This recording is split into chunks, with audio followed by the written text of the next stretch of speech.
Rajpardi Ankleshwar police સ્ટેશને હાજર થવા જઈ રહેલા ધારાસભ્ય ચૈતર વસાવાને પોલીસે નવાગામ દેડી કરી અટકાયત કરી હતી।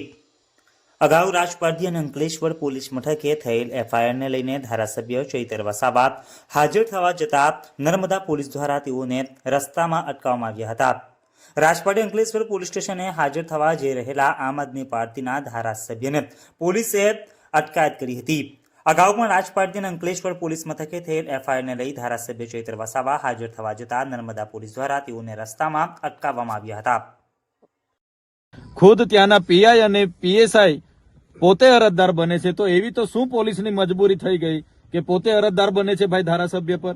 અમે લોકસભા ચૂંટણી લડી ત્યારે પણ આખી પોલીસ અમારી સામે હતી, આખું જિલ્લાનું વહીવટી તંત્ર અમારી સામે ચૂંટણી લડતું હતું। એટલે આ લોકશાહીમાં સરકારો બદલાતી રહી છે। પોલીસના ઉચ્ચ અધિકારીઓને પણ આપના માધ્યમથી અમે કહીએ છીએ, જ્યારે રાજા રજવાડાઓનું પણ રાજ જતું રહ્યું છે, આવનારા દિવસોમાં ભાજપનું રાજ પણ જશે, ત્યારે આવી તમારી ફાઇલો અમને બધું ખબર છે કોણ શું ધંધા કરે છે। એટલે આ હપ્તાખોરી હોય કે એજન્ટ બનવાની સિસ્ટમ પોલીસ બંધ કરે, નહીં તો આવનારા દિવસો પણ આવશે।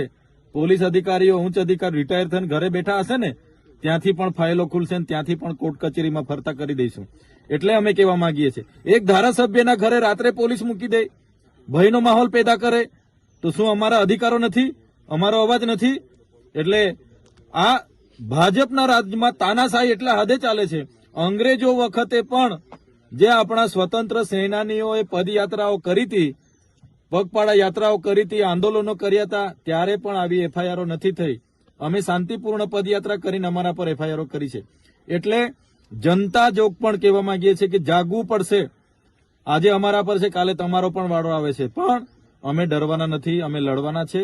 આ જનતાનો અવાજ ક્યારે પણ દબાવવાનો નથી।